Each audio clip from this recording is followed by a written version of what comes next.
everyone, and welcome back to our podcast. Barbenheimer. Barbenheimer. That happened.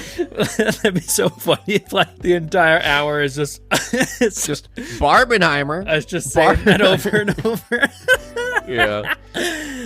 But yeah, Barbenheimer happened. Which one do you want to talk about first? I mean, you just want to go right into it? They're both horrible woke trash. I mean, that is true. And honestly, Barbie is way more political than Oppenheimer. It's so disgusting. obvious how much Hollywood hates men nowadays, and it's just like... See, that's what it is. See, they brought all the bros in with Oppenheimer to see the big explosion, right? Yep. And then they're brainwashing them with Barbie. It's true. Yeah. Because now every guy is just gay for Ryan Gosling. It's just not fair. They're trying to make us gay or trans. Actually, they're trying to turn a patriarchy into a matriarchy as well. They're trying to, have women rule the world type dealio. Trying to brainwash everyone into seeing that in the future. When will this stuff end, Aaron? I don't know. I hate the world we live in now. Wait, let me send it to you.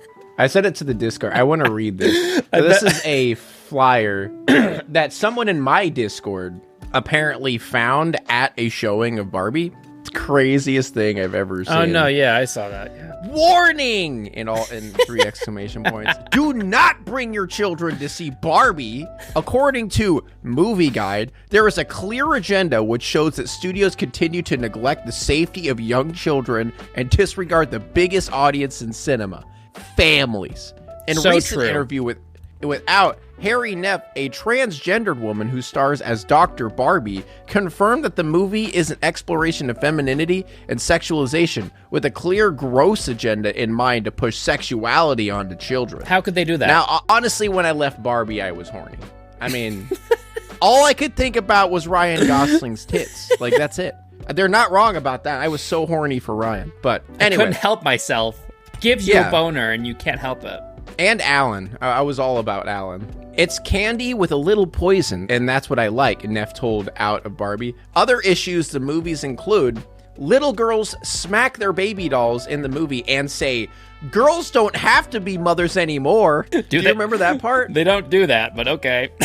No, I remember that part. What are you talking about? They say that exact thing. Yeah, you're right. Yep. That was in the movie. Yeah, that was in the movie. Another attack on the patriarchy. Barbieville is good because they remove the men and women are now in charge. And if you remove the men, you get rid of problems. Ken is the villain and Barbie hates Ken. Oh my God. It's like I didn't even watch the movie. It's so funny. Barbie Simuliu says the movie will be a final nail for gender-based norms. Whether a biblical worldview is important to you or not, it's safe to say that most discerning parents don't want poison mixed in with their children's candy, let alone their entertainment. But yeah, Barbie has caused one of the most political outroars of any movie ever, whereas Oppenheimer, no one is talking politics at all about the movie. I find that so hilarious. There have been a couple people, but yeah, the vast majority of people are hating on Barbie for... It's literally because it has to do with women. It's fucking crazy, dude. How people freak out with anything to do with women. But bombing of Hiroshima and all that, corrupt situation going on there with the politics? No, screw that, man. Women. But anyway, what did you think of Oppenheimer? I have a mixed opinion on Oppenheimer. Overall, I thought it was great, but it's one of those things where the build-up took too long. It's a very patient, tedious movie. Lots of dialogue, and it's very easy to get lost because they bounce around nonstop from the past to the future, and there's so many different people in this movie. It's all over the place. This is the type of movie that I think would benefit so much from subtitles. No, actually, I didn't realize this until I bought tickets. There was actually a closed caption version of the movie you could watch in theaters, in my theater at least. I wish I went to that showing. Because same. Because I was Me personally, I didn't like it. Basically, for all the reasons that you said, it dragged on. Yeah. Which at the same time, it felt like everything was like all the important things were rushed, but the non-important things dragged on. And also, yeah, what you're talking about, the future, past, present situation where you never really knew where you were half the time. That really annoyed the crap out of me.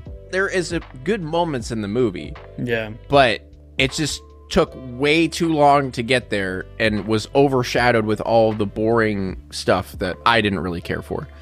Yeah, I mean, I can see how a history buff would be enthralled by this, seeing everything unfold, because they're kind of, they're aware of everything that takes place. They know who all these people are. But for someone who isn't aware of Oppenheimer's life, like myself, it gets kind of confusing at points. Which is why I feel like they really failed on that front, because, the majority of people who are going to be watching this are people who don't know much about Oppenheimer. But like someone like me, I watched an Oppenheimer documentary. I researched stuff on Oppenheimer just out of curiosity in general. Yeah.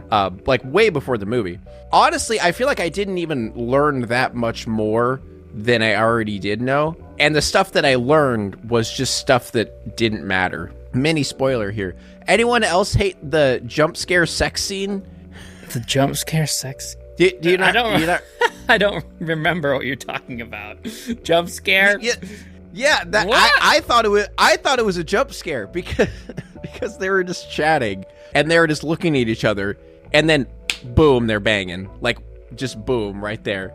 You don't remember that? No, not really. They were having a conversation at the party, and then they just looked at each other for a second, and then boom, they're naked on top of each other. Oh, really? That's funny. Yeah.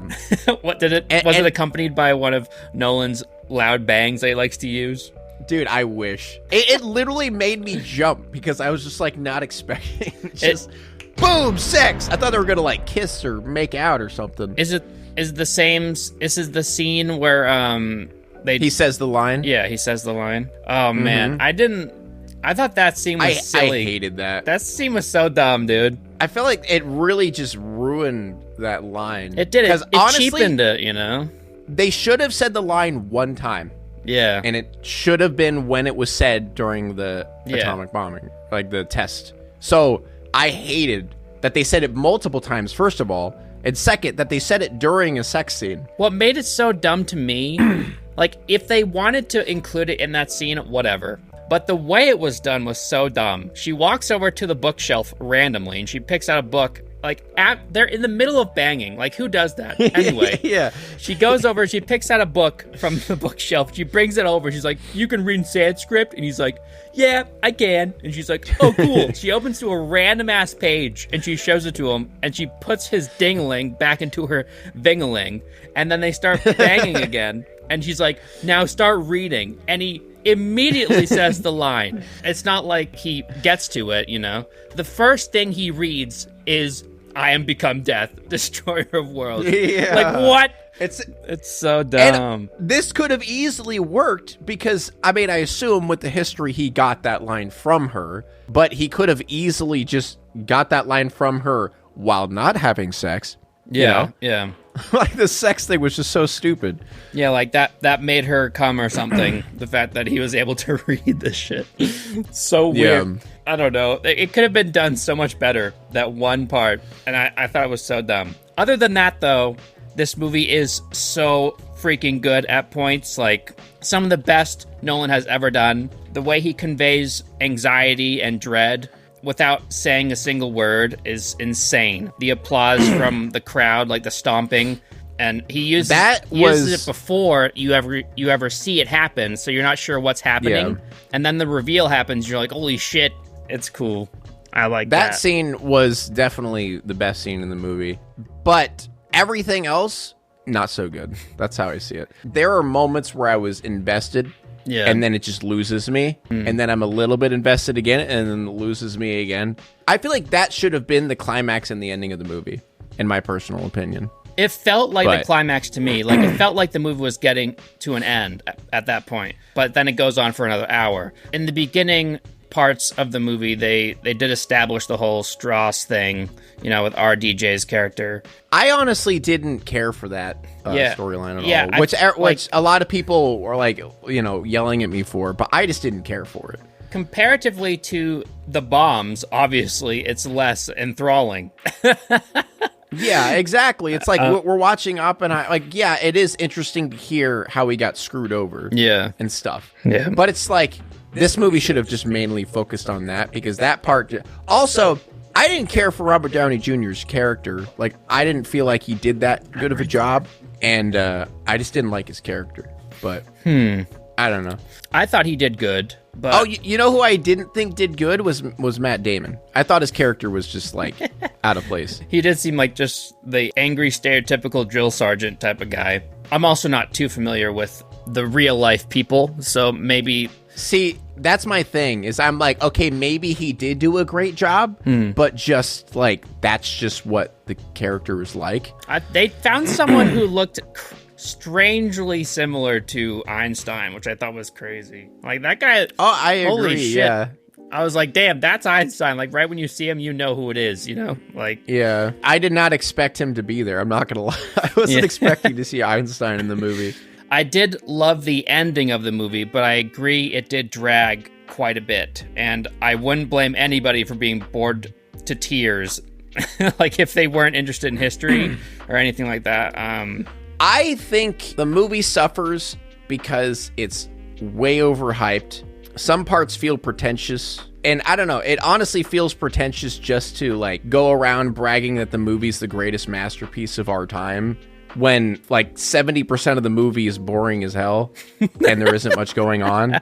Like, I don't know. Like, I don't know. It just doesn't make sense to call this movie the greatest masterpiece of our time. I don't think it is, like the greatest movie the director's made, you know? Yeah. It's just like, that's the thing that irks me. Like, I don't give a crap if you're like, oh, the movie's good. It's great. That's fine. But people are just going around saying it's the greatest movie of our time. That just doesn't make sense to me. That is silly, though. Yeah, I think it's just because it's new. I bet, like, a year from now, people might change their mind. But I do think that it is insane what Nolan pulled off with practical filmmaking in this. Pretty much no CGI. Everything you see, like even the particles moving around and all that shit. Yeah, that stuff was pretty cool. That was insane, yeah. And I loved the flash effects that they used in certain scenes to invoke like a super rush of anxiety. You know, like how you would see a bomb go off and you'd like obviously everything gets brighter. Yeah. And then I loved how they used different things to show us Oppenheimer's inner turmoil when it comes to like the future. You know, he doesn't know what's going to happen. So he thinks that he just ended the world. You can see that like when he looks into a pond, you see all those ripples. You're like, oh shit, like this guy believes that he was like a huge contributor to the end of the world, which is insane. Well, I thought that was cool. Yeah, I did like how they showed that fear of people genuinely thinking like the world's gonna end now because the bomb. And also the terrifying concept of him, you know, sitting at the stand saying all these things that he doesn't believe to a crowd that's cheering like crazy and thinking about all those hundreds of thousands of people that died while all these people are cheering about it, you know. Yeah, and then he imagines himself stepping into a corpse. Yeah, charcoal corpse. Yeah, that was insane. There were some really great moments throughout, and I loved the ending. I loved how it wrapped everything up with Strauss's character and how it like showed his ego and how that was twisted and how powerful people can misinterpret things and then fuck over each other because of that. You know what? I just realized why I didn't like his character, because his reasoning for what he did was the silliest thing. Well, he thought that he thought that Robert turned everybody against him in the science community. So that's what I'm saying. It's like I felt like that was just, I don't know, it's just a silly misunderstanding that caused him to just go crazy and do all these awful things. I don't know, maybe. It's like a pride thing, you know? If you're in a community and then you think someone in that community has turned everybody against you, like, you're gonna hate that person, you know? Like, yeah, I guess that's true. Especially like Einstein. Like, he thought he made Einstein hate him, and Einstein was one of the most respected people of the time in that community, you know? I don't think it's Nolan's best work. I think it's two ways I think of it. Like, filmmaking wise, I thought was excellent. Probably one of his best. But as far as like entertainment, no. No. Yeah, it's definitely not a like entertaining movie. That's for sure. I'd give it like a 6 out of 10. Maybe like a 5.5 out of 10. Aaron over here really fucking hates history. I don't hate it. No, that's the sad thing is I love history, and that whole like Hiroshima, Manhattan Project situation has always been super interesting to me. Yeah. That's why I was so upset with the fact that it wasn't that good. It did drag. I feel like he put too much in, you know? Like he could have trimmed some bits or like, I don't know. I don't think every single conversation in this movie was necessary. Also, I don't remember anyone's name. Yeah. I don't remember any character's name at all. Yeah. There were so many. Yeah, there's so many, yeah. But I'm sure for a history buff, it'd be pretty cool. Be like, oh my God, it's him. If you remember, I remember Heisenberg. I remember his name. But other than, you know, it's like, I'm sure if you know all the names already, it's probably like one of those Leonardo DiCaprio meme where you just point at the screen. Yeah. Oh my God. Yeah. Oh. Yeah. But yeah, I'm going to be honest. What do you give it? This is not a movie that I would seek out to watch to have fun or to be entertained. It's not a movie that I would be like, hey guys, let's go and barbecue and watch Oppenheimer. Like, no, it's not going to happen, you know? Like, there's so many vastly more entertaining movies out there. I'm not saying it's bad. I'd probably give it like an 8. The high points in this movie are super high, and I was like in my seat, like gripping my chair. But yeah, I agree. Like, most of the time, I was like, all right, well, yep, they're talking still. And what makes it even weirder is that if this movie didn't have any music, I feel like everybody in the audience would fall asleep. Oh, yeah, I forgot to talk about the music. The music is like the driving force behind this movie, it feels. Every single scene, there's like this underlying music going, you know, like it's trying to build up tension. It's like, oh my God, something crazy is going to happen. But then, you know, an hour passes and nothing happens and the music is still going and you're like, okay, when's it gonna happen? No, that's what annoyed me is like it felt like there's like this huge buildup and it's been going for like 30 minutes and you're like, what is this building up to? Yeah. I mean, it is a good tactic, good filmmaking tactic to make the scenes more intense. You did start to notice it and it got a little irritating at times. But yeah, let's talk about Barbie. Yeah. Barbie. Let's rephrase it. Let's talk about the better movie. It's definitely more fun. That's for sure. Yeah. Barbie was awesome. I thought it was a great movie. I hate it. Oh, God damn it. It hates men, and I'm a man. I knew it. I'm a man, and it hates me. It hates me. Oh, yeah. I wanted to say this on the podcast. Well, after the movie was over, we were walking out, and there was this dude and his girlfriend in front of us, and he was like loudly exclaiming, God, all this movie did was just like call men stupid and act like all men are idiots.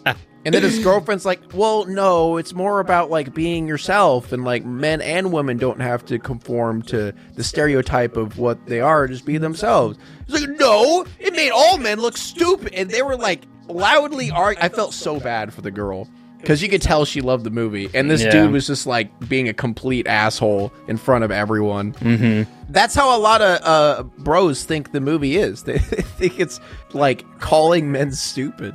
And that is the most brain dead thing you can say. I think it just stems from a lack of understanding of what the movie's trying to say. You know, like I can kind of get where they're coming from if they're watching it from that perspective from like wanting, like a very strict point of view where they're not willing to budge at all. Well, I also feel like a lot of people go into it wanting to bash on it. You know, like they're going into it wanting to say that, oh, this movie's just trying to brainwash people and stuff like that. So obviously, if they pick out, say at the very beginning of the movie, where it is Barbie Land and women do run everything, and they're instantly in their dumbass brain going to be like, oh God.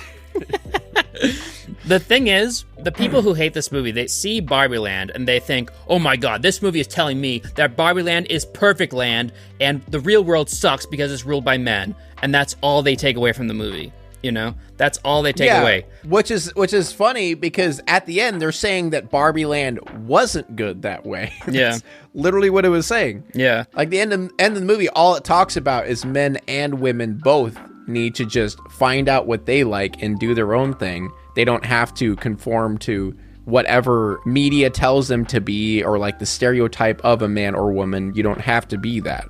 Yeah. And these people also, they don't understand what Barbieland is supposed to represent, you know? Like, yeah, when a girl is growing up, they play with Barbies and they have complete control over that make-believe land, right? And then when they grow up, all of a sudden they're 30 and they have much less control over their life now. They get smacked in the face with reality that they do live in a patriarchy, you know? Like, it's not nearly as bad as it used to be, obviously. Like, things are improving. Yeah. It's showing that, like, women want things to be equal for them. Dude, honestly, the movie is fucking hilarious. I just want to say. Yeah, it's really funny. Like, I didn't expect to laugh out loud, but yeah, it was actually really funny. Ryan Gosling. Ryan Gosling, not Reynolds. Ryan Gosling did amazing. Did I say Ryan Reynolds earlier? Maybe, I don't know.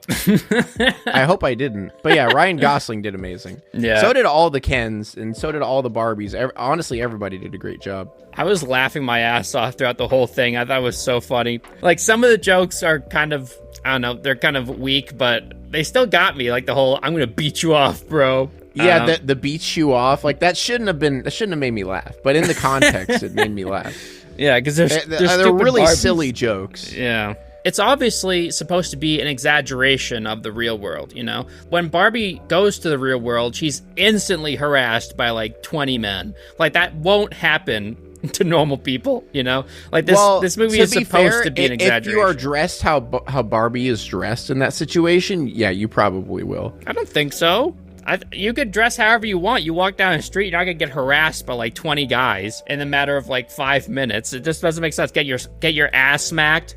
Like, come on, dude. Like this. Well, okay, not that extreme. Yeah. But yeah, like I'm saying, you will get like looks and you will get comments. Yeah, you might get gawked at or whatever. You might not. You probably won't get a dude walking up and smacking your ass out of nowhere. Which I mean, don't get me wrong, that happens all the time. It's just trying to portray that shit happens a lot. Yeah. It's like it was trying to condense all the worst things about the patriarchy into like this one scene. It's not supposed to be realistic, people. Like, this movie's about a Barbie coming to real life. Like, come on. And Barbieland is supposed to be like the polar opposite of the real world, right? When Ken goes to the real world, he's like, oh my God, the patriarchy fucking rules. And he gets a book with like horses and about patriarchy and other shit. It's so funny. He completely misunderstands what the patriarchy is, and he brings it back to Barbieland, and they like they worship horses now, and it's funny because that was actually showing how ridiculous a lot of people portray the patriarchy as. You know, it's not that ridiculous, but it is still bad, and that's what it's trying to say is like, yeah. Oh yeah, also Will Ferrell did good. Yeah, I don't know. I felt like his character was probably, like, I thought he had funny moments, but he was probably the weakest out of all the guys. Guess that's true. Like, I thought Alan was the funniest. He's such like an outlier and random character. I love that. And when they're all doing, I don't know at what point this was, but all the Kens are like, yeah, I'm Ken, and then he's like, and Alan. Yeah. Out of nowhere. Dude, the best part is when they all sang Push. Yeah, that was the best scene. Yeah, I agree. They sang at grandchild. They like tried to actually sound like him. Yeah, we didn't even touch on like how cool this movie is in the beginning. With like they created the Barbie world, you know. But like that was crazy. I don't know if this is real. Let me check. But I heard that Barbie required so much pink paint that it caused a worldwide shortage. What? Really? Yeah. Jesus. Yeah, while building out the set for the new live-action Barbie movie, designers used so much of one particular shade of fluorescent fuchsia, I'm not saying that right, that they contributed to a global shortage. God damn. That's crazy. I mean, I guess it makes sense, because if they have to paint every single thing there pink, like, that's a lot. What I thought was pretty ingenious about Ken and his plot thread is that, you know how a lot of women throughout history have been taught that they're nothing without men. Without web. You know, like their self-worth and their identity is hinged on the man, right? Like they're nothing without a partner, basically. So I like that they spin that on its head and they made Ken basically have the identity of a woman, like in the real world. You know, he thinks that he's nothing without Barbie, right? Like he hinges his identity on Barbie. Like if Barbie wasn't there, he wouldn't exist, which is ironically pretty funny because in the real world, it's the opposite. Well, the Barbie doll, obviously Ken wouldn't exist without the Barbie doll, right? Like the actual Barbie doll. Like Ken in the real world was only built as like a companion for the Barbie doll for girls. So I thought that was pretty funny. And they just made that into a character for Barbie Land, and then his entire story arc is basically just like learning by the end of the movie that he can exist without Barbie and that he should create his own identity, and that's like a way for his character to blossom, you know? Yeah, because it's basically like Barbie Land is, like you said, the polar opposite of the real world. Yeah. And that's why I find so hilarious is that's why so many men are upset is because something that girls deal with all the time, which I would also like to clarify, this is obviously in a ridiculous fashion. Yeah. Like it's not that bad like in, you know, the Barbie Land or whatever. But in the real world, it's like that, where women are treated like how Ken was treated in the beginning of the movie. So it's just hilarious that all the men are mad just because of that fact. Yeah. It's like, I don't want to be treated like that. I know. It's like, hey, I wonder why. Goes home and yells at his wife about the Barbie movie. It's so ridiculous. It's kind of a massive self-report when guys are hating on this movie and it like brings their insecurities to light, you know? Because it's like, well, I wonder why you're feeling that way, dude. Yeah. You know? Maybe dig a little deeper. That's how it felt with that one dude. Dude, he looked exactly like a Reddit moderator. He had like the greasy hair. He had a Pokemon hat on with the flat bill and it's backwards. Yeah. He was pretty large. You could see the sweat through his shirt. And it's hilarious because his girlfriend actually looked pretty. And he's over there just big, burly, sweaty dude. Oh, this is making men look stupid. Just so funny. Yeah, that's why I said earlier, it just stems from a misunderstanding of the movie and insecurity. Yeah. But overall, I liked it a lot. I thought it was really clever, witty, funny. I liked the soundtrack a lot too, actually. Like, my wife and I were listening to it in the car, and it kind of bangs. Not gonna lie, it's pretty good. Yeah. And I feel like the ending message of the movie is like really good for a lot of like women and surprisingly, I feel like this movie isn't even directed towards like young girls. I feel like it's directed towards like young women and adult women in general. Yeah, because because women nowadays were the people that played with dolls, like Barbie dolls. Exactly. You know? Like, yeah. What? I hate when people... And everyone was acting like it was for children. Yeah, I hate that when everybody was like, oh my god, this movie, do not take your kids to this. It'll poison their mind. Like, this movie is made for women and girls, you idiots. Dude, half the girls going there probably have never even played with Barbie. I know. But the women going there, they probably all played with Barbie because it was literally like the #1 girl's toy back then. Yeah. Everybody had a freaking Barbie. Yeah, people just refuse to think. You know, when it comes to this type of thing, they feel a certain way and they think they're like, okay, that's how it is. You know, well, because they would rather not think and get angry about that. Because if you believe that stuff that, you know, women are out to take over the world or some shit, and you go into that movie, you're gonna, you know, pick and choose every little thing and come back and be like, oh, they're trying to destroy us. They're trying to brainwash everyone. I'd give it an 8.5 out of 10. I'd probably give it an 8 out of 10 as well. I will grant these right-wing boys one thing, that this movie is very heavy-handed with its politics. Does not shy away from that at all. So, I think it's a good thing, though. Yeah, for us. No, I'm saying, like, it's a good thing, like, for, I feel like, women in general, just because a lot of times it's sugar-coated. It's a nice, refreshing thing that the movie is, for lack of a better word, based. Yeah, I do love that Greta Gerwig was unapologetic with her vision. She could have very easily made a safe Barbie movie for kids. Like a please everyone type deal. Yeah, but she just went all in with what she wanted to do, and I think that's cool. I mean, she obviously knew that there was going to be some sort of backlash to this. Oh, yeah. Even though, like, obviously the liberal mindset is more accepted in Hollywood and the mainstream, doesn't mean that she won't still receive a lot of backlash. So I think that's cool. Did I say I'd give it an 8 again? Yeah. Give it a, and I'd give it an 8.5. Hilarious movie, and I feel like it's definitely a movie that's just like, you know, obviously the polar opposite of Oppenheimer, where it's just a movie you could just chill out and watch and have a quick laugh, because it's not. Don't get me wrong, it's definitely thought provoking at the end. Yeah, you know, talking about women's rights and stuff like that, but it still is just a fun movie to watch in general. Oh yeah, can we talk about how in the beginning, when they did that 2001: A Space Odyssey reference, and all these people are mad because they think it's telling kids that they shouldn't be mothers or something because they're destroying their baby dolls or whatever. But no, they're just saying that, oh, Barbie's the new thing. Throw away your baby dolls. It's time for Barbie. That's basically what it's saying. That's weird that they got that out of that. It's also supposed to be like, well, men had constructed this world for women, right? Like the traditional mindset. Women are supposed to be mothers in the kitchen. That's it, you know? And I feel like in the beginning of this movie, it's not that these girls don't want to be mothers. That's stupid. It's that they're breaking away from that mindset and like creating their own world for themselves. You know, that isn't controlled by men. I like that a lot. And also, I forgot to mention this. It's so like blatant in your face, which any, you know, dude who watches this and says it's, you know, saying that they hate men or something like that is so stupid, because at the end, it literally says, I forget her name in the movie, the real world girl. In the end, she says, like, can we just have an ordinary Barbie? You know, maybe a Barbie who just wants to be a wife, if just because she wants to, or wants to be a mother or something like that.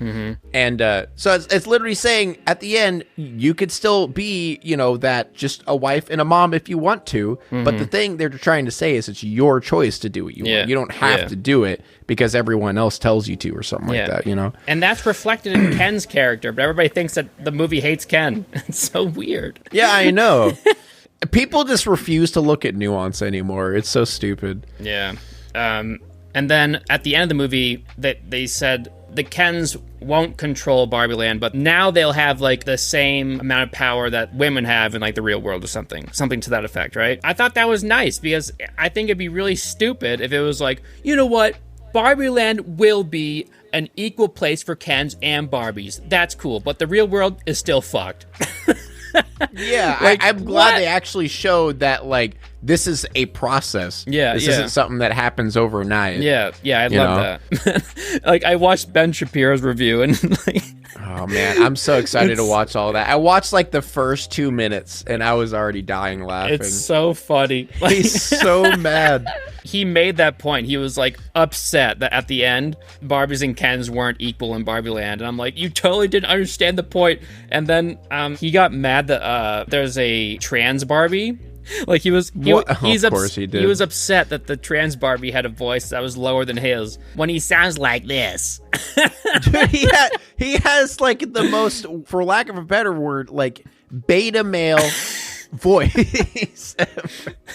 I mean, I have a pretty high register too, but goddamn, I would never say something like that anyway. Like, why would you say that? Oh my god! Like, no, it's just funny because like his voice is like what he would make fun of another man having a voice like that. You know, he sounds like the stereotypical nerd type shit, and he would call someone who sounds like that a beta. That's how hilarious it is. Yeah, it's so funny because he's so big on YouTube. Literally because it's a combination of idiots who listen to him and believe what he says, and people who find him so batshit crazy and stupid that he's entertaining just because of that. And I'm one of those people. I want to watch that video because it's so entertaining how stupid it is. Yeah, it really is something else. I think you'll enjoy it. But if we want to move on, I mean, do you have anything else to say about the movies? I'm sure I'm missing something, but yeah, overall, Same. like, that's basically my thoughts. I'm sure I'm going to end up thinking about something. Overall, good movies. Good movies. Yeah. I guess we could talk about whatever the hell is going on with Twitter.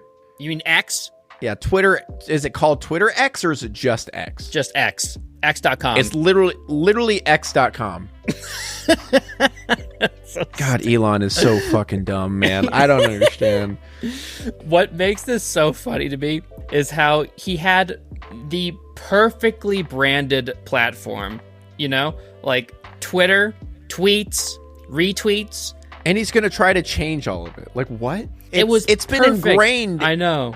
It's been ingrained in everyone's mind for years. For so many years. It's part of the cultural zeitgeist. Like, everybody knows what a tweet is, you know? And it's like ingrained in everything, not only in like the world of social media, but far beyond that. Like, it's just wild. Yeah. That and just the fucking video that he posted 3 hours ago of just an X, and it's just glitching around. Like, graphic design is his passion, guys. He's It reminds me of like the intro to like a fucking COD a Minecraft YouTuber. Yeah. Or like a trick shot compilation or something. Oh yeah, that's true. That's true. It's so edgy and like makes no sense, you know? And what makes it even better, someone did tell me that there's a reason behind this, that like forever he's been trying to make X a thing or something. Like he's been trying to make this company and this company, whatever. He's always wanted X dot whatever to be a thing. And so he's finally doing it. But what makes it so funny is that since the time that the internet has been created, what do you think of when you think of an X on the internet? Exactly what I'm saying.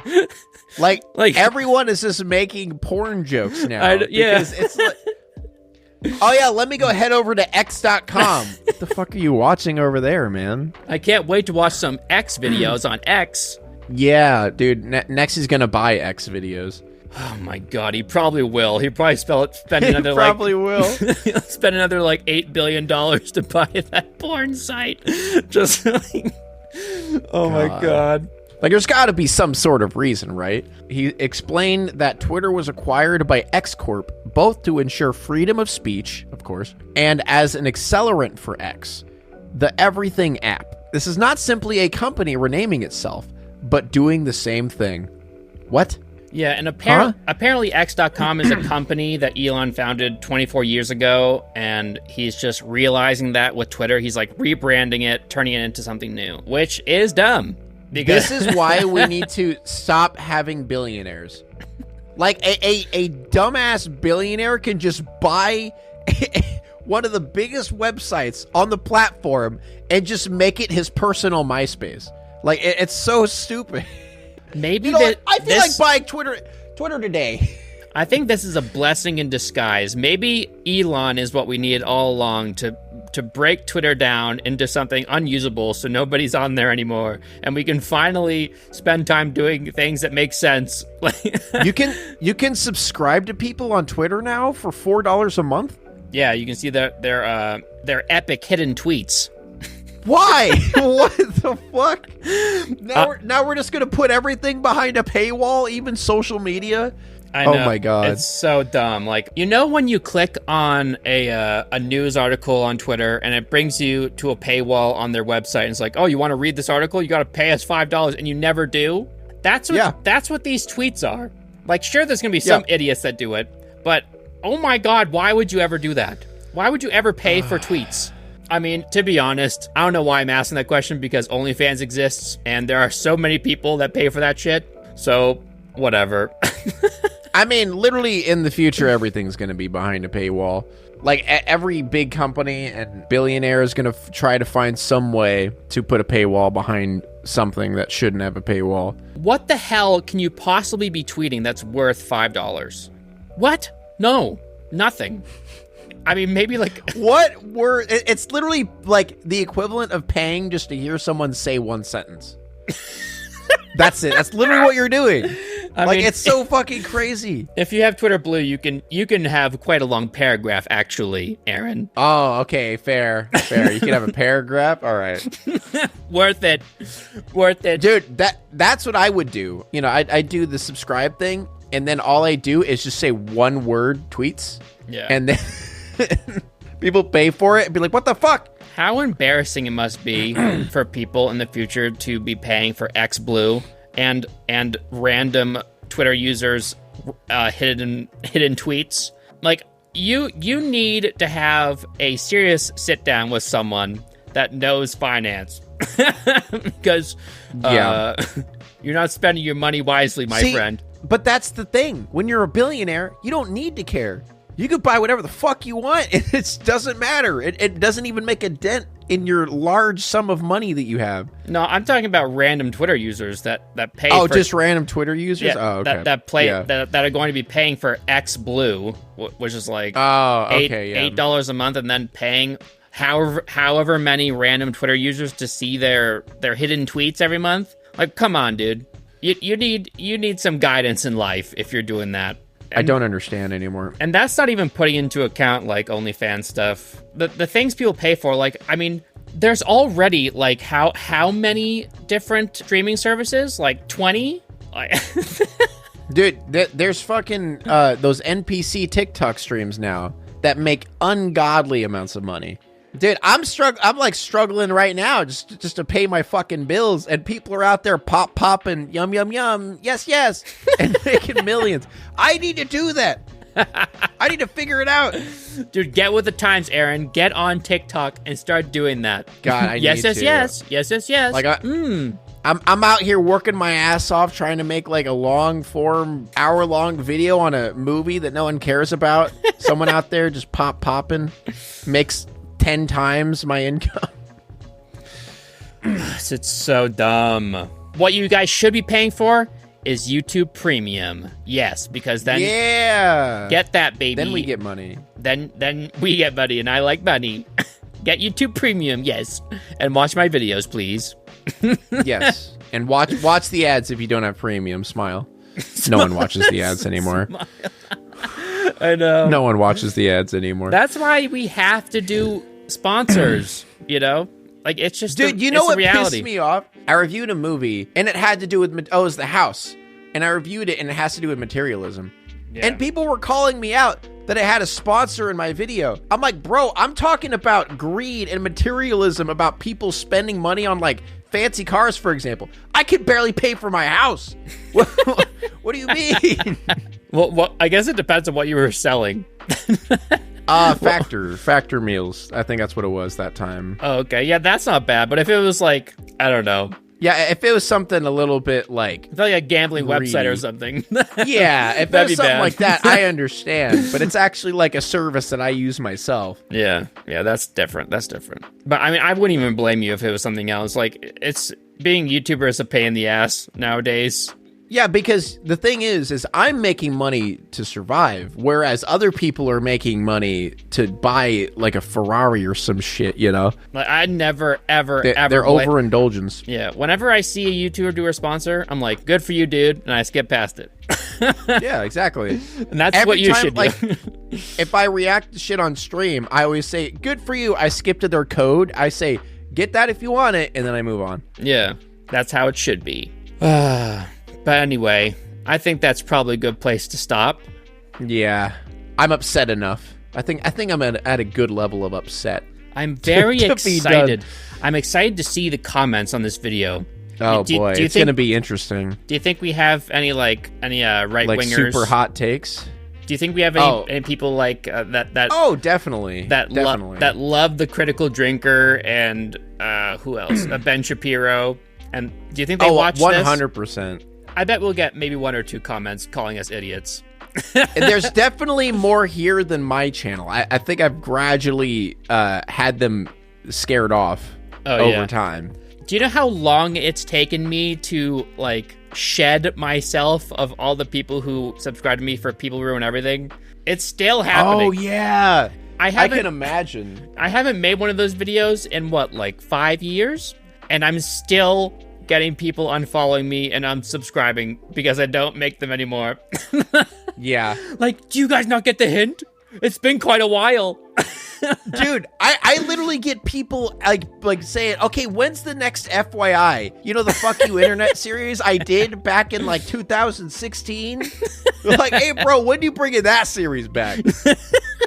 It's like, dear Lord, get over it. So funny. Or not that, but actually Sing Review. I get that still all the time. Sing Review. And I'm like, dude, I've been making movie reviews for like 3 years. Can we stop asking, please? But Aaron, that's your area of expertise. You got to keep making Sing Reviews. No. You have to hate on Nicki Minaj and Ice Spice. Yeah, that's true. I gotta. That's all I did during. That's why I hated doing it. Is I just made a video said this guy sucks, and then that was it. Yeah, it's honestly like mentally draining doing that because you feel like an asshole whenever you make videos like that. Yeah, that's kind of just commentary in general, though. Back then, like when you just shit talk people, it really just gets to you after a while. Yeah. You know, if you're a normal person who has feelings. That's why some people just don't give a shit. Like nowadays, I used to just like go all in on people, and yeah, it did get exhausting, and it felt a little sociopathic. But nowadays, when I make it like a negative review on something, I always talk about what I liked about it, even if it's like the worst thing on earth. You know, like, same, yeah. Every single time, like the new Winnie the Pooh horror movie. I talked about a bunch of stuff I liked in that, and like throughout YouTube, if you look at the reviews for that movie, every single one is trashing it. Every single one, you know? You got to find that happy middle ground. Yeah. Like, granted, some stuff is so bad that it's just like, it's funny. Irredeemable. But then that in itself is almost a positive, because it's funny that it's so bad. Yeah, that's true. But anyway, are you excited for Blue Beetle? The new DC movie, Blue Beetle? I don't know. I might see it. I don't know how I feel about it so far. Wait, I've seen the previews for it. Do you like Blue Beetle? I've never heard of it. I've never seen anything of Blue Me neither. Beetle. I have no idea who Blue Beetle is, but it exists. Blue Beetle. I'm so excited. Yeah, don't know what it is, but sure. Although I have to bite my tongue here because I didn't know what Guardians of the Galaxy was before seeing that. So true. I didn't either. And I love those. I thought it was going to be Beetleborgs. Beetleborgs? I don't even know what that is. You've never seen Beetleborgs? There's got to be. Okay, guys, leave a comment below if you know what Beetleborgs is. It's like a sci-fi kids show from like 1996. Oh, really? It's like a knockoff Power Rangers, but they turn into like Power Rangers that look like Beetles. Oh, I think I do remember that. It's like one of those things that's like hidden in the recesses of my brain, like way deep down in there. I'll send you a little snippet of them. Oh, yeah. Beetleborgs. I think I remember seeing that. So weird. It's such a weird show. It's so fucking weird. They have like oh god, the bad guy that looks like here. Well, let me send you. You'll probably know the name of the guy. Let me send you this thumbnail. Yeah. Look at that chin. He's got that giga chin. You should review this. Right. Review that for your channel. Beetleborgs. I've had it on my list for a while because it's such like an obscure show of my childhood. I would watch it. All right, guys, that's going to be it for us. That was a good podcast. Fantastic. Let us know what you thought of Barbenheimer in the comments. And we will see you on the next Angry Joe show. Sometime. Maybe in a few months. Maybe in a week. Maybe in a few months. I don't know. See, that's the beauty of subscribing to us. You never know when you're getting another. You never know. It could be a week. It could be 10 months from now. And make sure to check us out on Spotify because I have been posting it there. So hell yeah, and our highlight channel. Yeah.